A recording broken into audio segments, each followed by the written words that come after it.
po ang inyong lingkod, Conrado Estrella III, ang kalihim ng Department of Agrarian Reform. Sama-sama natin tuklasin ang mga hakbang na tinatahak ng Department of Agrarian Reform para sa mas maunlad, makatarungan at tunay na reformang agraryo tungo sa layuning sariling lupa para sa bagong bukas na masagana. Uya na ang programang hatod kan Department of Agrarian Reform Bicol. Bitbitan lehitimong potoro na makapaghatod ng istoryang kapupurutan ng inspirasyon gikan sa mga lehitimong paraomang benepisyaryo. Ginuno, halos sa bangibay pang probinsya kan rehiyon. Mag-iribahan kita, maghinanyo asin mag-antabay para sa kape asin baretang agraryo. Maray na pagkaaga mga kabombe na Diyos maray na pagkaaga sa satuya putabi na mga ka-agraryo. Welcome!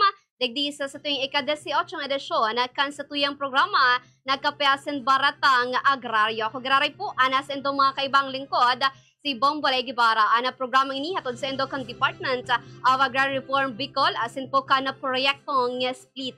Kana kalis po na ika-17 edisyon kan sa tuya po nga programa nakaibantan niya to si Ka-Agraryo Ruben T. Tapit, ang OIC Provincial Agrarian Reform Program Officer 1, and OIC Chief Agrarian Reform Program Officer kana Program Beneficiaries Development Division, Kandar Provincial Office of Catanduanes. Kung sa po pighira, si mga magagayo na natarayumpukan sa indang opisina di probinsya sa Erarom, kan Agrarian Reform Beneficiaries Development and Sustainability Program, pagiging lad-free, kan sa pong probinsya sina, ana padagos po na pagbusol para man sa ikakamarhay, kan mga para umasirin po ang pagbusol, kan na proyektong split. Sa presente mga ka-agraryo, para po sa ika-18 na edisyon, kan sa tuya po na programa, egwa po tabi kita nga makakaibahan. Siya po nakapagtapos kan sa Colegio sa Aquinas University o ngunyan ang US Legazpi kantong 1983 sa kursong AB Philosophy. Katakod kana sa pong pagpapahigot sa iya man edukasyon ipinadagos kay ni ang sa pagklase sa kaparehas na institusyon na sinako aman ana sa degree sa Bachelor of Law kantong 1987. Nagpun po ana sa karera sa Department of Agrarian Reform como Legal Officer 2 po 1989 hasa po 2001. Naging epesyente ana sa dunong sa ladong legal kung kaya sa kapare sa taon hasa po 2005 siya man ang na-appoint como Legal Officer 3. Mas naging makolor po ana sa pag-asiserbisadar kana makaputan kay ni ani ba pa mga posisyon na siring po kana Agrarian Reform Beneficiaries Council 2, Agrarian Reform Program Officer 2, Senior Agrarian Reform Program Officer sa GOOD na maitalaga po kumumaan Supervising Agrarian Reform Program Officer kantong 2024 asa po tabayan sa presente. Sa ngunyana, siya mana na magiging representante ni Regional Chief Agrarian Reform Program Officer Lerma Didino kana Program Beneficiaries Development Division asin po ang sa tuyang makakaibahan sa programa. Sa pagkikayang mga ka-agraryo po, welcome po sa laog kana sa tuyang programa si Ka-Agraryo Susie M. Molina. Ka-Agraryo Susie, good morning po. And syempre, bago po tayo pumunta sa ating mga katanungan, kumusta po ang lagay ng panahon dyan po sa kinaroroonan ninyo? Okay naman po. Pero bago po iyang gabos, gusto ko pong magsabing ang maray na aga po, Ka-Agraryo Leyang, asin itong sa tuyang mga paradangog, yung mga paraumata dyan, asin itong mga pag-iriba miman po dyan sa Darfur, sa Camarines Sur. Alright, sa liwat, Ka-Agraryo Susie, good morning po. And sa presente, digdi na kita sa kuya pong mga kapotan sa ngunyan. Anot po, sa mga nakaliyas po na episode, so naipabisto ta sa nasa to ang program Beneficiaries and Development, asin po ang programa Agrarian Reform Beneficiaries Development and Sustainability Program na laom na makapaghatod po ng suportang serbisyo para po sa satuya na mga Agrarian Reform Beneficiaries, asin po sa indaman na mga organisasyon. So sa ngunyan, to wrap it up po, aramon taman, kabilugang inisyatiba, tarayong po asin na komplesymento kainiya para po sa kabilugang rehiyong Bicol. Ka-Agraryo Susie, paano po manindong maihira sa Samuya? Ito po nga mga marhay na istoryang tarayong po sa endong sektor, asin po ihiras ang mga day matatawaran na inisyatiba kan mga programa para po sa mga Bicolanong parauma.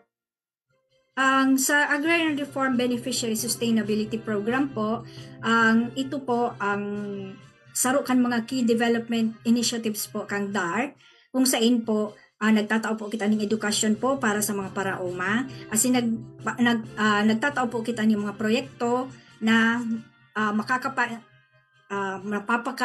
makakapagayon po kang buhay kan sa tuyang mga parauma dyan sa baba. Ang ARBDSP po, shorten na lang po, ang ARBDSP po ay may tulong major components po. Ang saro po dyan, yung Social Infrastructure Building or yung SIB, na kung saan ang katuyuhan po kain is people empowerment. Pinapakusugta po itong mga paraumata sa paagi po ng pagtuturo, edukasyon, asin mga trainings po para makapagdesisyon po sinda para sa sarili nilang mga buhay and makapili po sinda kung paano ninda po papa-asenson po sa indang mga buhay. Kasi importante po na may stake po sinda na may partisipasyon po sinda sa pag-improve kan sa indang mga buhay. Ang saro pa po itong itong Enterprise Development and Economic Support po o EDES na ang katuyuhan naman po ay ihanda po ang mga parauma para maging negosyo po ang pag-uma. Habuta po kaya ito na ang pag-uma nagtatanong lang asin magkaon, pero gusto mi po din sa DAR na pera kaayan pong pag-production nila na maging negosyo po ang pag-uma. So ini-improve po na iyan ang mga produkto nila, pinapakusog ang production asin tinatabangan pong mahanapan ng mga parabakal na sudaisin na maluloko. So permanenteng parabakal na daisin na malulugi para naman po mag-improve po yung mga kita nila. Magtaas yung kita po ng mga farmers. Yung pangtulo po ay yung CRFPSP po, yung Climate Resilient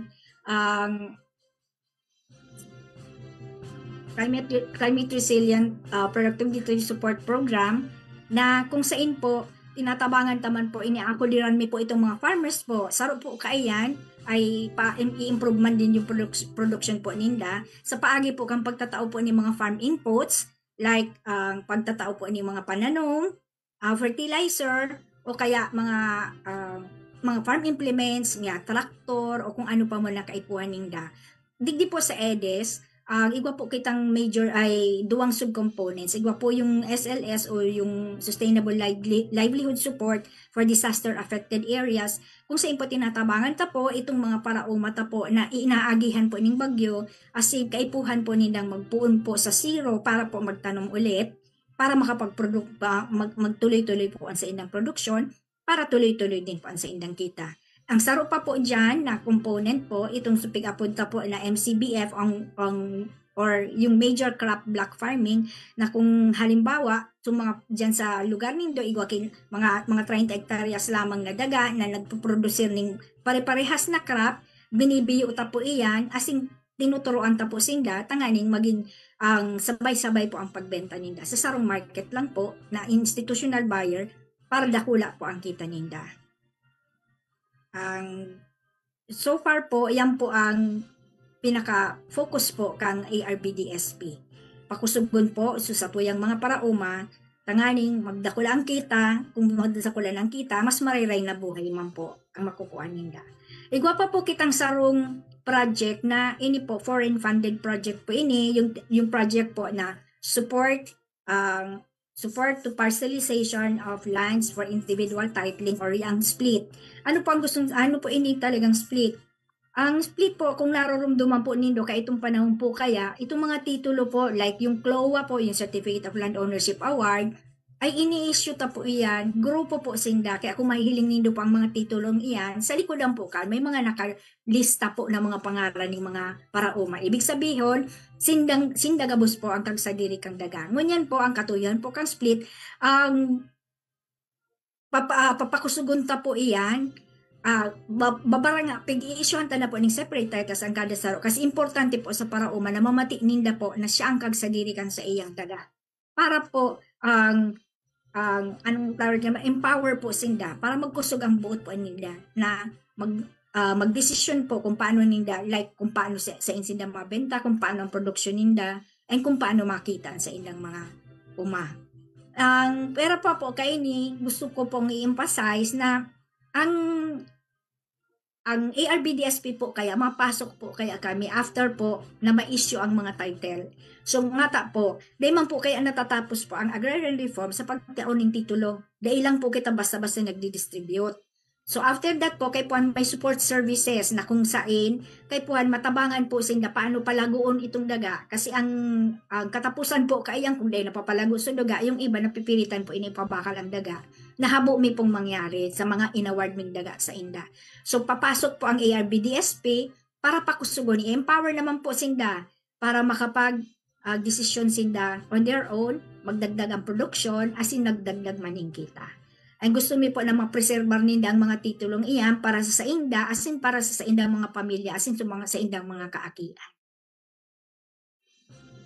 Alright, so sa tuyang nga nainan nyo, si mga day matatawara na inisyatiba kan mga programa para po sa mga Bicolano nga para umain. Sa mga nagtataksa sa tuya, na nambitan nga ni Ka-Agrario Susi na ang mga para uma, si mga nagtatanong, manlain-lain na klasika na produkto, bako lang talaga natatapos sa pagiging pagtatanom, asin pagkakaan, kundi kinakaipuhan na magkaigwaning edukasyon, pagtutok do sa inda, tanga ni Geraray, na pagtapos kay ni pong mga katuyuhan na ini, makatindog sinda sa diri maninda na mga bitisa. Kasi importante na maski nga ni po matapos suporta o kaya po sabi nga kayan magpadago si pagmonitor kaya pa manggararay kan sa tuya po tabi na mga para uma na pauswagon ang asenda po tabi na pagbuhay. And sa pagi kaya na para po sa tuya din ng mga dugang pangkaputan Ka-Agrario Susi bago tanabtan si mga marahay na accomplishment na ini siya pero muyami man na maaraman ano-ano pong mga proyekto asin programa, asin to pong pig-implementar para po dagos-dagos na mahipnuman o kaya pumapanuan si mga pangaipuhan kan komunidad kan sa tupatabi ng mga parauma. Dahil halipot ang oras na po, so aagihan ko na lang po si Tiyaga Boss. Ano po, ang saro po dyan, aram ko pamilyar po kamuluman sa Partnership Against Hunger and Poverty. Kung saan po, iyan po, pinapakusog ta po yung production din naman ng mga farmers and tigtabangan ta po sila na magkaigwa po ang mga institutional buyers. Magkaigwa po sila ng mga marketing agreement digdi sa mga institutional buyers para tuloy-tuloy po ang pagbenta ninda ng mga produkto. Kasi ang katapusan po kaayan, kung minsan po pag naka-harvest na po sa farmer, ang problema naman po kung saan mabenta. Ang Partnership Against Hunger and Poverty po, kasi ang purpose niya po talaga is maging sustainable po ang pagrahay ng mga buhay ninda, asin maiwasan po ang gutom po sa bilog na Pilipinas. Saro po kan mga ang PAHP po, ayan ang pinaka-programming po para simbag po dyan sa mga bagay na yan. Ngunyan po, ang saro pa po dyan na programa itong supig apunta po na VLFED or Village Level Farm Focused and Enterprise Development or ang VLFED po, kung saan po, pag maigwat sila pong magayon na produkto, ang dinedevelop na po muna yan, asin pinapakusog na po under the VLFED, pinapakusog na po siya, tatabangan na po sila like sa packaging, sa pagpangaran po ng mga produkto, asin tuloy-tuloy na po yan din, pati sa marketing po, magiging sa VLFED po, tinatabangan naman po. Pero pa po kaya tinatawan din po sila ng processing centers para po ang pag-produce po nila kan sa indang mga produkto maging competitive po sa merkado. Ang igwa pa po kita pera po kaya na VLFED, igwa po kita kang so agraryo merkado tapong iapon na aram kong familiar sa Indo. Sa agraryo merkado po igwa po kita kayan sa kampo, igwa po kita sa MMG, igwa po kita sa mga hospital, in fact, igwa din po sa mga opisina na may aldaw sa sarong semana na magbibenta yung mga farmers po, dyan mismo sa sarong mga opisina. Ang regional office po, igwa man po kami kang agraryo merkado sa Daro, na every Thursday po na nagbibenta ang mga farmers. Yung sa kampo po, usually po Friday po sila nagbibenta.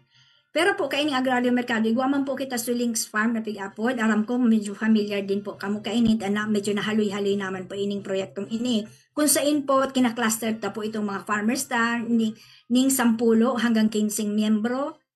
Paano nga ta, kinakluster ta po, tangani pong ang mga matipon ta po yung mga produkto ninda and sabay-sabay po na ibenta sa merkado. Kasi aram taman po na pagsalitang volume kan sa imong produkto, hababa man ang presyo mo. Pero kung paano ta po mapapadakula sa volume kang produkto, kay po hantang i-klase sa mga farmers kasi reality check, maliliit po ang mga daga at di sa Pilipinas. So, kukunti lang po ang ipoproduce. Pero kung cluster mo sinda, may 10 kang farmer, maski patig kakabangang hektarya lang ang mga pig-uuman ninda, pag tinipon mo po, dakulaan ang volume niya. So, mas dakula ang tsansa na makakaako-apo kita ng institutional buyers na mabakalkan si indang mga produkto sa dakulang ang presyo. Sa ruhalang kaon na presyo.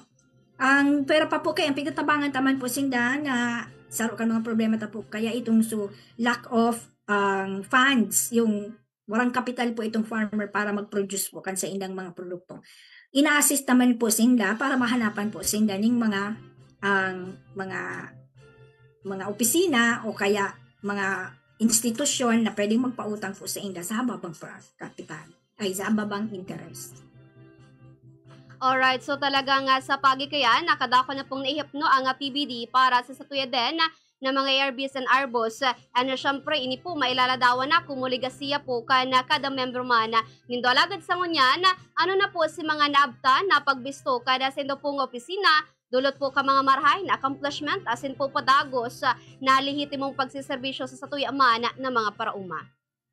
Ini pong mga may kadakol po kami mga awards na nare-receive kasi ang Bicol region po maski Piboro Bagyo po kita, di man po kita nahuhudyan po luman sa mga ibang regions na darakula ng mga produksyon na di masyadong pig-agihan kan mga bagyo.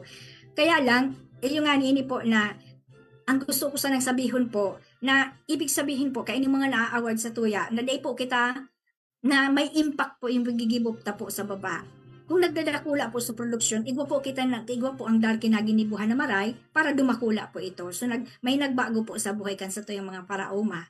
Sa po kami mga awards po din na naitaon na po sa MUYA ay yung Most Outstanding Regional Program Beneficiaries, Chief Agrarian Reform Program Officer po, yung sa kuyang boss po, si Carpo Lermadino, na na-declare po Most Outstanding Carpo po for 2023 dahil po sa esforsos niya po sa Partnership Against Hunger and Poverty. Igwa din po kaming kaopisina na dahil man po sa paghigos niya, asin masigasig po siya, na-declare din po siyang Most Outstanding Regional Point Person po para po sa Partnership Against Hunger and Poverty kang 2022. Ngunyan po, matapos niya pong mag-training tungkol po sa halal, kung pamilyar po kamo kang halal, kasi may mga tugang po kita na mga Muslim na nabebenepisyaran po kaining mga sertifikasyon na ini sa halal. Ang nag-training po siya and siya naman po siya na-deklarang halal awareness champion. So, feeling mi po na mapapadagos, ang kasunod po kainin, sana mahiling mi na po ng mga produkto ng mga farmers mi, naigwa naman po ka itong tatak na halal. Kung familiar po kamo duman sa mga produkto tag igwang tatak na halal, ganyan din po ang pangarap mi po sa muyang mga farmers.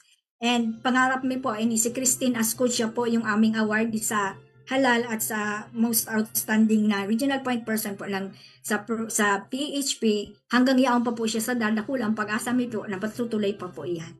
Ang sarupa po ay si Honey Den Ante po. Si Honey Den po kalilipat lang po kayan sa regional office na dati po naka-assign po siya sa Masbate. Pero duman pa po siya, na-awardan na po siya ng Most Outstanding Provincial Point Person po dahil po sa iyang galing po sa marketing. Siya po lagi ang nagtatap sa marketing, ibig sabihin, nakula ang benta ng mga farmers dahil po sa tabang niya. Matibay po siya dyan, as in, iyan po na-recognize po yung kang Department of Agrarian Reform, kaya siya po yung national awardee for 3 consecutive years. Wala pong nakakadaog sa iya. Ganyan po kadagaling ang aming mga empleyado sa DAR. Kaya nakaka-proud po na parte po ako kaining opisinang ini. So talagang ining mga pagbisto asin awards na ini nagpapatotoo kana sendo po nga paglalapigot na mag-igawa ni nakarahayan asin nakauswagan ana sa tuya po tabi na mga parauma dahil sabi nga ni Ken mayo man po ini data maabtan ang nasambitan niya to po mga awards kundi po namamatian asin mayo po tabi nga patotoo gikan din sa tuya po tabi na mga paraua. And anyway, para po sa tuya din ang mga dugang pa ng mga kapota na syempre po una sa pagproseso, pag-aproba asin na pag-implementar kansendo po ng mga proyekto asin programa data po malilikayan si mga problema asin issue nasa to pong kinakampang para danay po na malawos o madagos ang mga ini para po sa indo ano na po si mga pinakamagabat na problema po ang sendong inagihan o sinapo dapit po sa pag-implementar akan mga suportang serbisyo nga ini. Ang saro po dyan sa mga pinakamagabat na naaagihan may problema po, bako lang sa pag-implementar, pati po sa mga paraoma, is ini pong mga sunod-sunod na bagyo na nag-aagi po sa tuya. Kahirap man po itong mga paraoma na matapos magtanong, aagihan ng bagyo, mauubos na naman sa tanong. Kaya po handa po kami digdi na suportaran sinda digdi para makabangon po ulit sinda. Ang saro pa po dyan, ito pong kakulangan nga ni po ng kapital po sa paguma kasi reality check, medyo mahal po talaga yung mga implements, yung mga agri-inputs po, like fertilizer, pati po itong mga seeds po, yan. Kaya pigtatabangan man din po sinda na maka-access po sa mga microfinance institutions para magkaigwa po sinda ning ang kapital po sa pag-uma sa mababang interest lang. Alright, so pagkatapos po na ma-turn over tayo ng mga suportang serbisyo para sa mga parauma, asin organisasyon, paano ta po na mamantinira, ana sendang kamugtakan, asin na sisyalto, napadagos ng naantabayanan, ana senda pong kamugtakan. Ang DAR po, igwa po kami ki-periodic na mga assessment sessions po. Like, igwa po kami mga pig-apod na kumustahan session. Kung saan po, na-check mi po kung may impact ba talaga yung tigtatabang mi sa mga parauma. Asing, hain na po kami, sain na po kami nakaabot sa pagtabang po sa inda. Ano na po ang maging epekto po sa inda. Alright, and syempre po para din sa tuyong pagpaparagos-dagos kana kapota nakadakol pa po ini kumusta ro nga Supervising Agrarian Reform Program Officer Kandara seraron po kan PVD Division ano na pong papel ana sendong pinanindugan tangani pong masyerto ang mga nagkakanigong lakdang para po sa tuya din ng mga Agrarian Reform Beneficiary and the organization. Ang saro po diyan sa mga main na trabaho ko po ay i-supervise po ining mga staff mi po na habang nag-i-implementar po sa indang mga proyekto. Piche-check mi po iyan. Ay kadua po, ang trabaho ko man din po, ang mag-prepare po, as in mag-gibo po, mag-craft po ng mga learning materials, mga learning packages para sa pagturo po sa mga parauma. As in, kung ano-ano pa po na, like, kung wala po sa kuyang boss, si Carpoler Madino, ang gabos na trabaho po na sinasalo ko po iyan. Pero pa ko yan, kung igwa pa po ki-assign ang direktor na wala pa po duman sa listahan ko, ginigibo ko din po yan. Alright, at least sa pagi po kaya naaraman kasi ito yung mga parainan yoga ana sendo po tabing ginigibo asin then dako lang responsibilidad. And asa ngunyan para po sa ito yung mga dugang pang kaputan, barat ako po sa kakatapos pa sa ng kumpleanyo ni Presidente Ferdinand Bongbong Marcos Jr. Nagkaigwa man po kamo ng inisyatiba dapit po sa pagpapaabot ng suportang asistensya para po sa mga naapektaraan kana kalis po nga bagyong Pepito asin Cristina katakod po ka na pinagsagibong sabay handog ng Pangulo serbisyong tapat para sa lahat sa bilog po tabi yan na rehiyon. Ang manungod naman po dyan, igwa po kaming kasimbagan po duman sa mga bagyo na dahil taman nga po maiiwasan. Igwa po kitang proyekto na pigaapod na Bangon Oragon. Kung saan po, iyan po, ang mga suporta po iyan sa statuyang mga parauma para makabangon po. Lalo na po itong mga inagihan po kang bagyo. May pondo po ini na 4.5 million and right now po, naibaba amin na po ng pondong ini sa mga probinsya as in, ini-implementar na po ni ining proyekto. So, ang kadaklan po sa inda, nakapagbakal na po ni mga pananom, mga agri-inputs, fertilizers. Ang iba po, kinaipuhan nila talaga pong magbakal po ni mga farm equipment na maliliit like saradit na tractor, mga arog po kaiyan na mga suporta po. Ang nako-cover po kaini kayang Bangon Oragon ay kasama kaibanan po digdi ang Albay, ang Cam Norte, ang Cam Sur 1, Cam Sur 2 at ang Catanduanes. Yan po. Right now po ongoing po ining mga ang implementasyon na ini po kang ining sa tuyang Bangon Oragon project. Alright, so sa ngunyan po, ano na po si mga satuyang lalauman na mga programa o ansin pong piga paplano pang mga lakda nga para po si Raroma kana sin pong debesyon na sina sa mga programa para po sa mga ARBs. Ang saro po digdi sa mga napipinpoint mi pong maging proyekto po na sa maabot na mga bulan. In November po, may natatarget po kami yung Arbo Caravan po, kung saan po iipunan mi po, 500 po na ARBs po yan.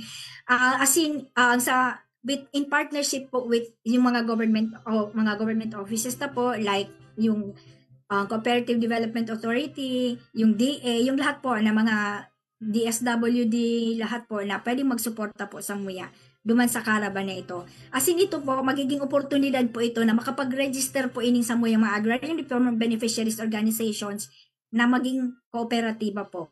Kasi online po yan, during the caravan po, gigibuhon ta po iyan sa tulong po sa tabang po Cooperative Development Authority. Igwa pa pong saro, ngunyan October 16 po, ilo-launch po itong pig-upod mi pong Regional AED Learning Hub po, kung saan po iyan magiging, igwa po iyan nagkaibanan na learning, na online platform, kung saan pwede pong maka-adal po ang mga parauma online. Maski nasa bulod po sinda, basta may cellphone, may load siya, pwede po siyang mag-connect. Makapag-adal po tungkol po sa mga bagay-bagay sa pag-uma. Alright, so mas magiging exciting pa, takadakol pa po nga nilalauman na mga programa pigpaplano pa na mga lakdang, takari pong urugah na makatabang sa satuya din na mga ARBs. And giraray, syempre looking forward, ang gabos niya to din na mga benepisyaryong parauma, sarasambitan niya to po na mga katuyuan pa. And sa pagi po tabi kaya antes ko pong butasan sa induman na linya, bago po sa tuyang pagtatapos, sa tuya din mo ng hagadan nin mensahe si Kagrario Susi, baka po may gusto po kamong paabutan nin mensahe o pasasalamat. Go ahead po. Gusto ko pong pasalamatan enot po ang satuyang presidente na kung bako po sa iya kay po nakasuporta po talaga po siya sa gabos na programa po kang DAR. Ang samuyang secretary po si Conrado Estrella III na laging nakaagapay po sa MUYA, handa naman po na magdangog sa mo magtabang maski anong oras na kaipuhan mi po. Gusto ko din po pasalamatan ito pong regional director mi po si Director Ruben Theodore Sisindak na siyang naging dakulang tabang po sa MUYA para mag-put-up po kami kaining agraryo merkado. Ang nasabi ko na si Secretary Estrella kanina po na laging nakasuporta po iyan sa MUYA. Maski anong oras may po apudan, natatabangan po kami. So maraming salamat po. Gusto ko man din po magpasalamat naman sa mga satuyang mga parauma na walang sawa po na nakikikooperar po sa MUYA. Gusto ko lang pong sabihon na kung nahihiling po kaining satuyang mga parauma, as long as makipag-kooperar po sa MUYA, dakula po ang magiginibuhan ta po sa indong mga buhay-buhay. Pero dahil mi po yan magigibong solo, kaipuhan mi po kamo dyan. Ngunyan po, ang saro pa po na gusto kong pasalamatan yung sa kuyang boss, si Carpo Lermadino po, na kung saan po, although wala po siyang ngunyan, nag-attender po, may pig-attenderan po siyang activity po sa CRFPSP sa Baguio.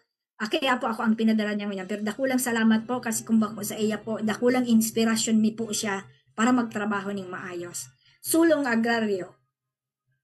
Sulong Agraryo, magsasakang Pilipino. Sulong Agraryo, para sa bagong Pilipino. Tuluyang nakamtan nyo na ang inyong mga panalangin. Lupang sinasaka, pag-aari ninyong ituri.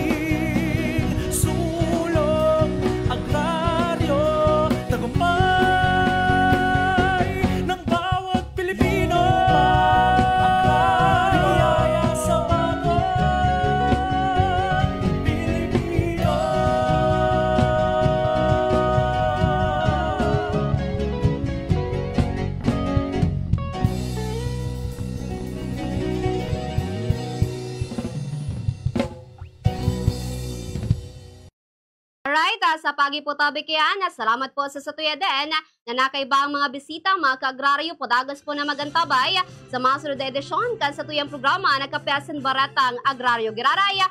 Ana programang ini inatod po sa indo kan Department of Agrarian Reform Bicol asan kan proyektong display. Sa indong nadango ang naging katiripunan kan mga istorya kapupurutan nin inspirasyon na ginuno ikan sa dedikasyon na makapaghatod nin lehitimong serbisyo publiko. Iniyan, Kape Asin Baratang Agraryo. Ang programang ini inihatod sa indo kan Department of Agrarian Reform Bicol asin kan proyektong split.